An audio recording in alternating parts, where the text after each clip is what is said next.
Brethren, these days you can fly across the United States in just about 6 hours. You can actually drive across the United States easily in 6 days. But imagine what it would have been like about 215 years ago when Meriwether Lewis and William Clark and other members of a group of men set out on a 3,700-mile journey. They set out on a journey at the behest of President Thomas Jefferson. Thomas Jefferson named this group the Corps of Discovery, C-O-R-P, the Corps of Discovery. They were going from the Mississippi River to the Pacific Ocean in a non-motorized boat on horseback, and a lot of it was also on foot. Not only did they not have cars or airplanes, they also had to do it with no reliable map. And they had to make their way through territory inhabited by Indian nations who couldn't necessarily be expected to smile upon a band of armed explorers. In 1803, when Thomas Jefferson was President of the United States, the U.S. purchased the Louisiana Territory from France. This was a huge tract of land, over 800,000 square miles. That equals about 530 million acres. And it was bought for about 35 cents an acre. So I thought, being the guy I am, I thought I'd go up there and see if they wanted to double their money. I'd give them 70 cents an acre for it. I don't think that would fly. This tract took up about the entire midsection of North America, from present-day Texas and Louisiana all the way up to Montana and North Dakota. This almost doubled the size of the new country. Much of this new territory was unexplored.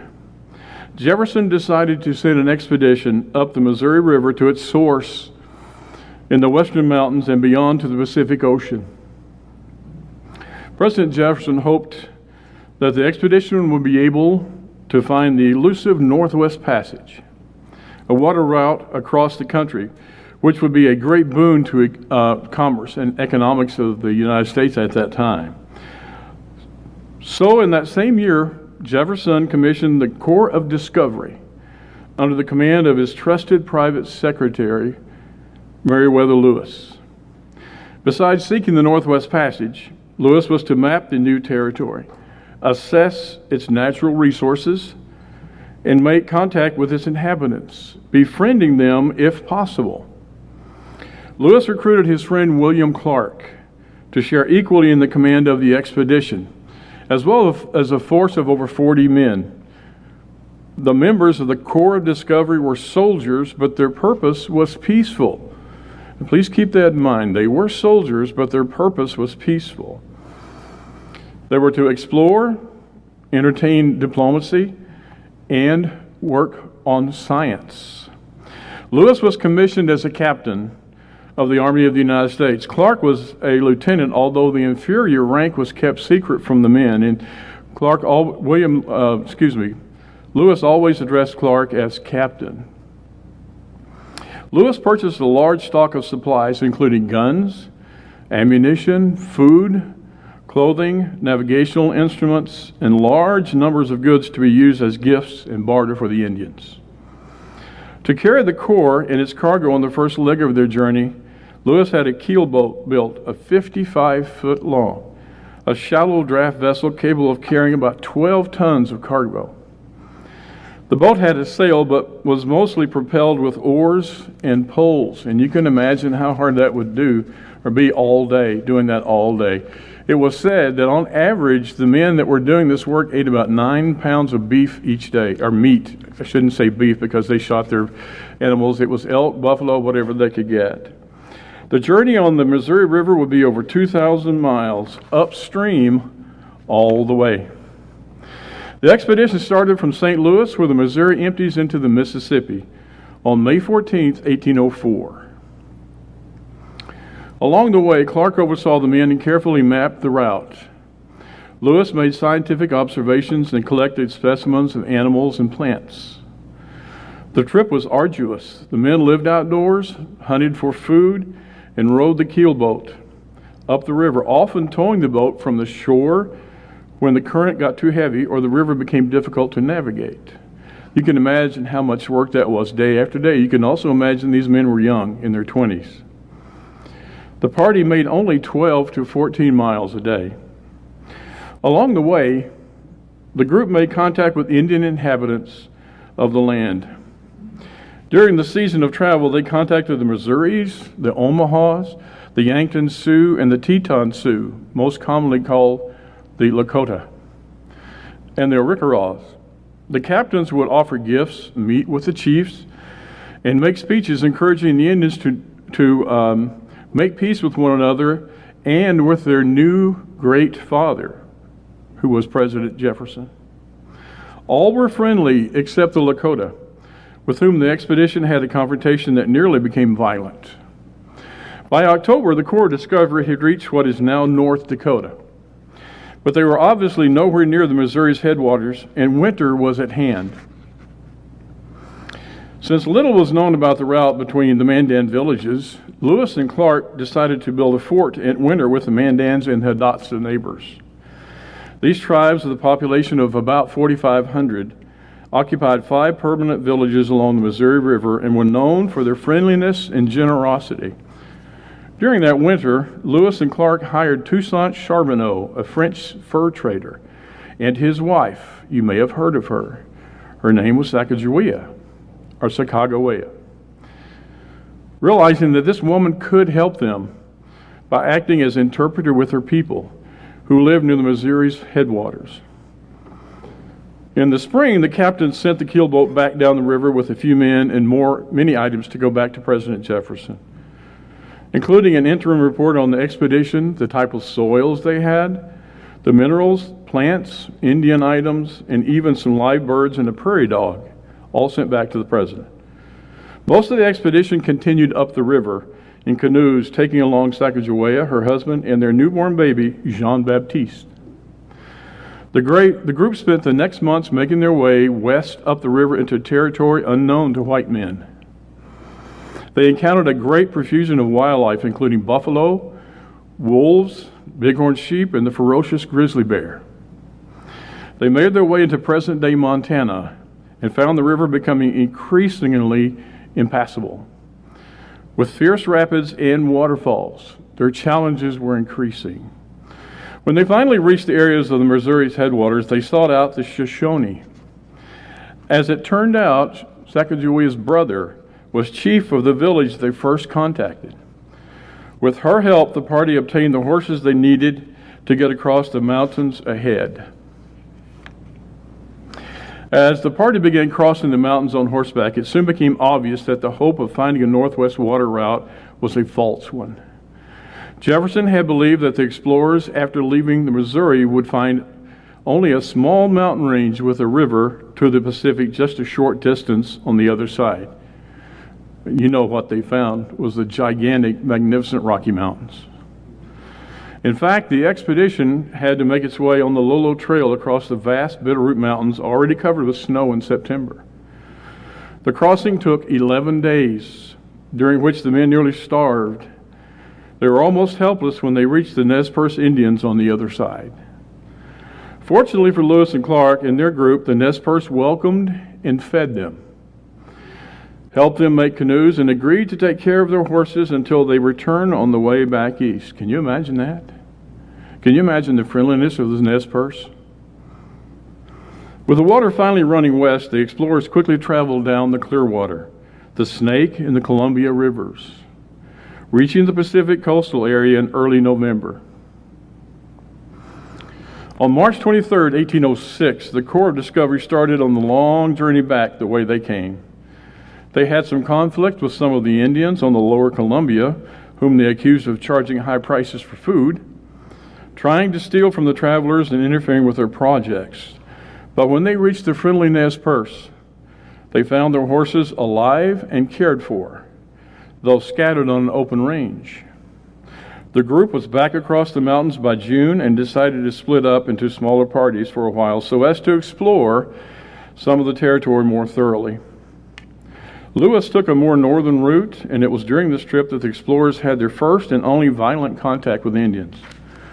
A group of Blackfeet apparently tried to capture horses and guns, and Lewis's party killed 2 of them. At about the same time, Clark, on a southerly route, discovered an unusual large stone formation on the Yellowstone River. He named it Pompey's Tower, after the nickname of Sacagawea's son, now in his 2nd year.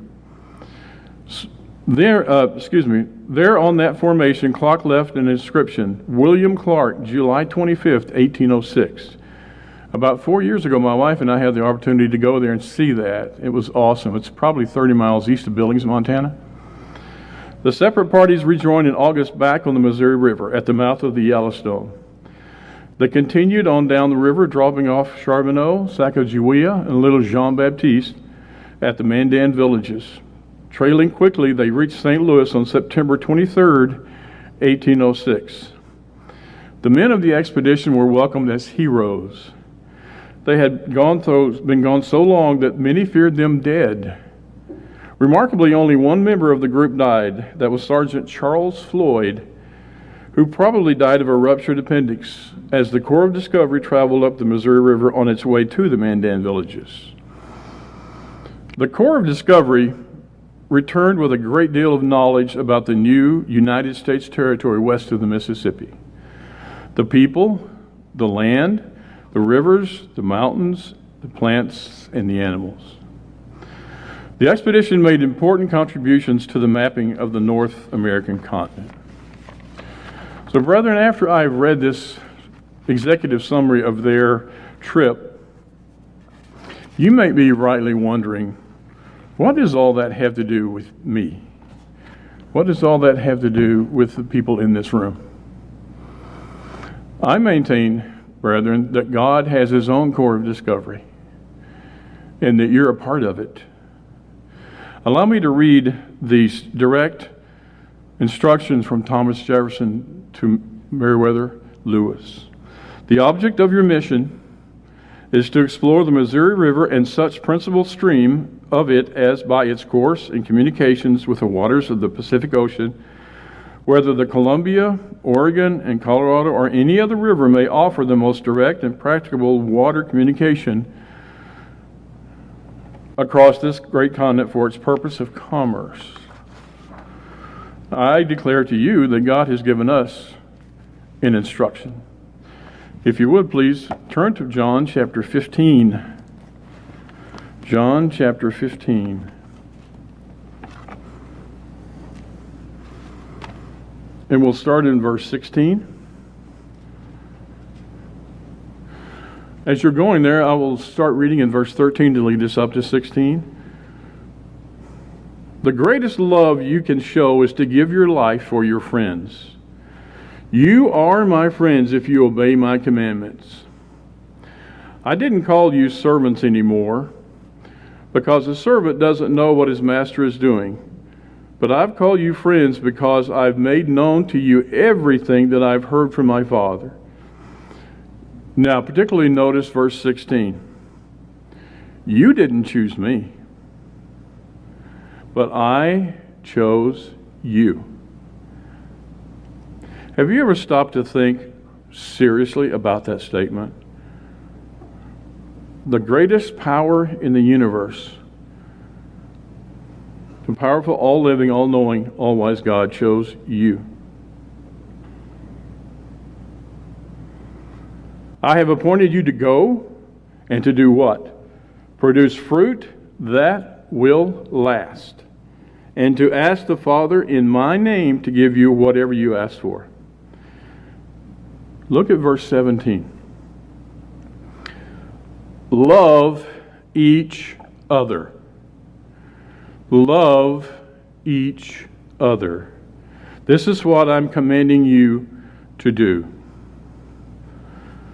If you would go to 1 Peter chapter 2. 1 Peter chapter 2. And we'll start in verse 9. 1 Peter chapter 2.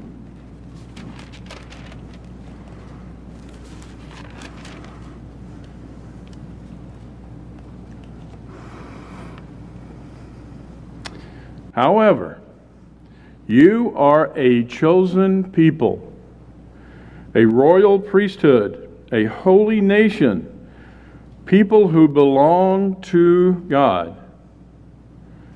You were chosen to tell about the excellent qualities of God, who called you out of darkness into His marvelous light. Look at verse 10. Once you were not God's people, but now you are.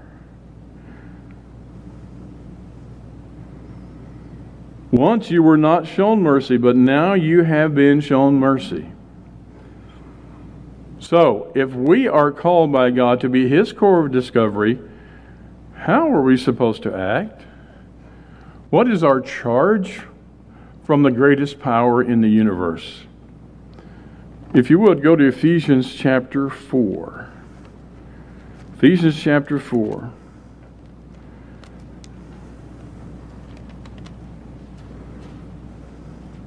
And we'll start in verse 1 through 3. Ephesians 4.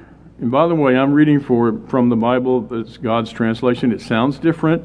It's obviously going to have some different words than your Bible does, but it's certainly going to have the same meaning. Ephesians 4:1. I, a prisoner in the Lord, encourage you to live the kind of life which proves that God has called you. Whoa. How tough is that? How tough is that? 2, be humble and gentle sometime, most of the time. My Bible says, be humble and gentle every way. Be patient with others and lovingly accept each other. Through the peace that ties you together, do your best to maintain the unity that the Spirit gives. Pretty tough, isn't it? It's pretty tough. God has given us a great, huge calling, but He's also given us huge expectations.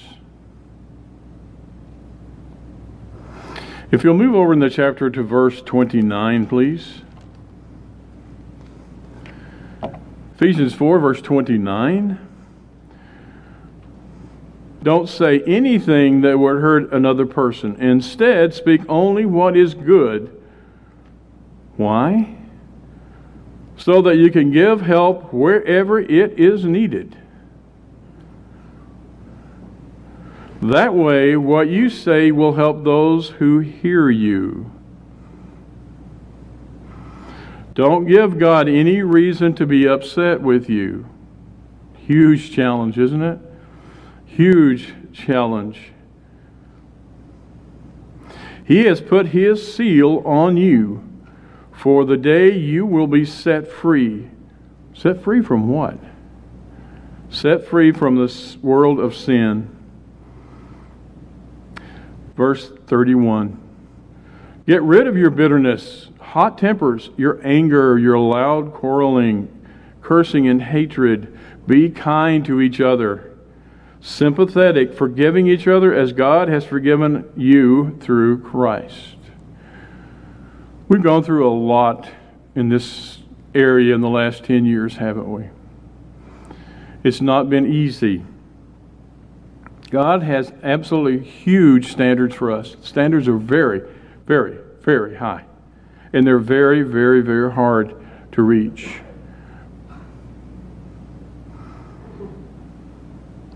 If you would go to James 2. James chapter 2, verse 1.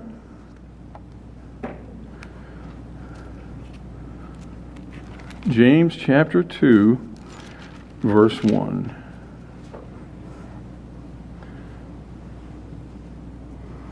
James 2, verse 1. My brothers and sisters, practice your faith in our glorious Lord Jesus Christ by not favoring one person over another. For example, 2 men come to your worship service. One man is wearing gold rings and fine clothes. The other man, who is poor, is wearing shabby clothes. Suppose you give special attention to the man wearing fine clothes and say to him, please, have a seat. But you say to the poor man, stand over there. or sit on the floor at my feet. Now, you're not going to really say that probably, but your actions will. Your actions can. And remember, I'm not preaching to you, I'm preaching to us.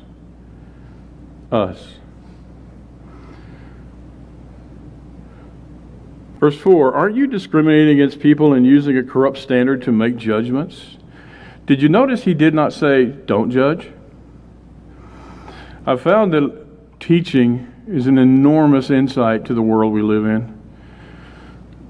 My students think the word judge means bad. It always means bad. And I tell them, no, it doesn't.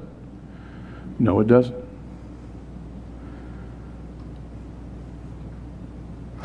If you'll go to Luke chapter 6, Luke chapter 6, verse 27. Luke chapter 6, verse 27.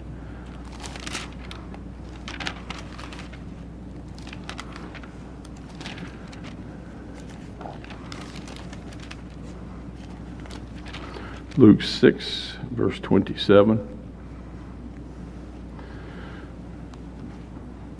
These are instructions that are so hard, so difficult. But is it possible through God's Spirit? Absolutely. Verse 27, but I tell you, everyone who is listening, love your enemies, be kind to those who hate you, bless those that curse you, pray for those who insult you. If someone strikes you on the cheek, offer the other cheek as well. Now, wisdom needs to be applied, obviously. If someone takes your coat, don't stop him from taking your shirt. Give to everyone who asks you for something. If someone takes what is yours, don't insist on getting it back.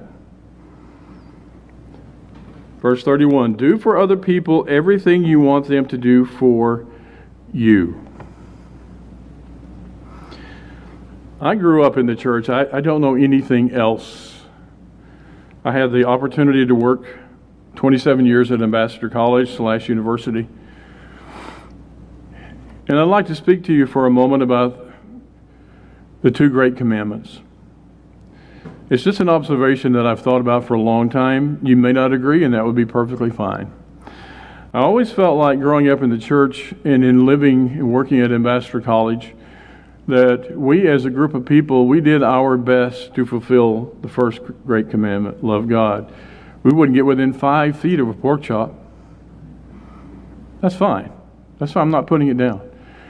We would quit. In fact, on Friday afternoons, working in landscaping, we would drive around and make sure all the grounds were picked up and there weren't any limbs way before sundown.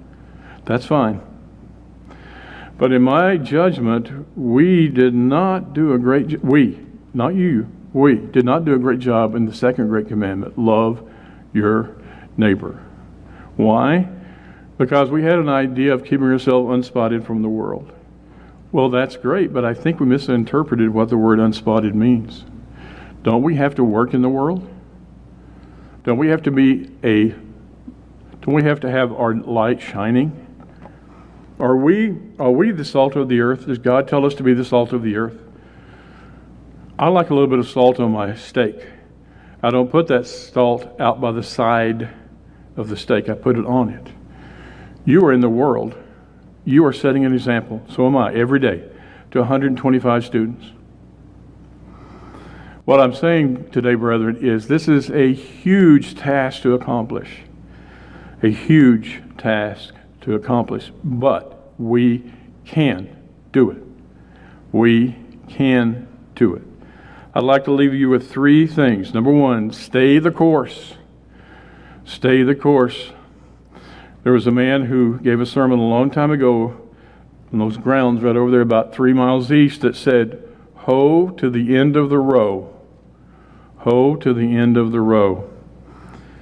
Look to God for your strength every day. Look and pray every day. And no, these are not in any particular order, but the third one I think is something that we really need to concentrate on, and that is always set the right example. Always set the right example. Please turn to Proverbs 28. Please turn to Proverbs 28 in verse 1. There's no doubt in my mind, brethren, that you and I are part of God's core of discovery, heading toward the kingdom.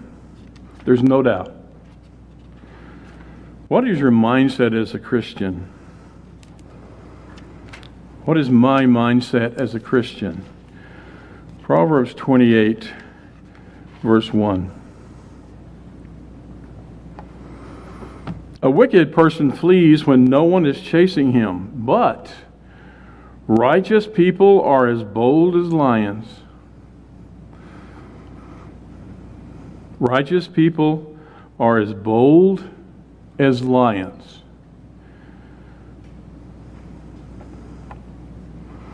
There was, Alexander the Great had a saying. He said, I do not fear an army of lions if it's led by a lamb. He said, I do fear an army of lambs led by a lion. If you as Christians, part of God's army, part of the army of Jesus Christ, are lions, then you are part of an army of lions led by a lion. Jesus Christ came as a lamb the first time. He's not coming as a lamb now. He came to save the world the first time. He's coming to conquer the world the second time. Do you think Satan has thought of that before? Yes. That's why he's after you. That's why he's after me.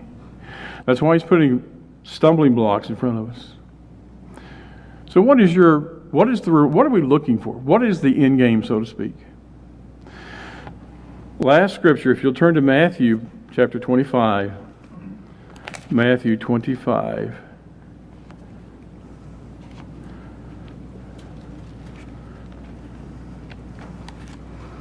Matthew 25. And let's start in verse 31. Matthew 25 and verse 31.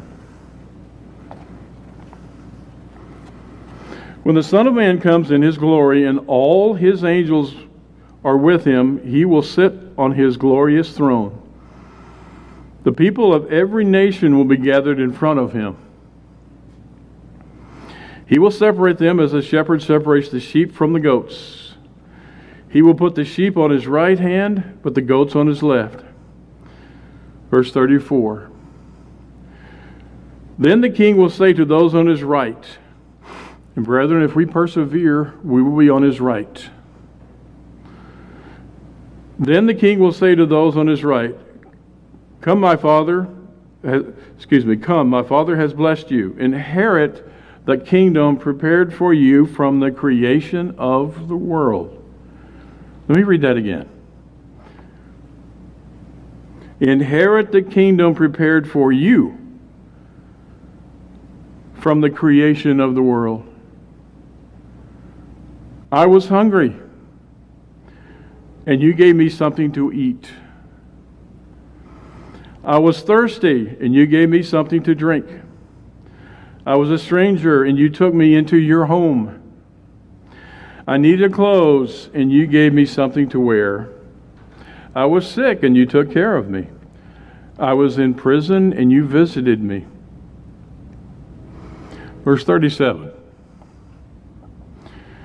Then the people who have God's approval will reply to him, Lord, when did we see you hungry and feed you, or see you thirsty and give you something to drink?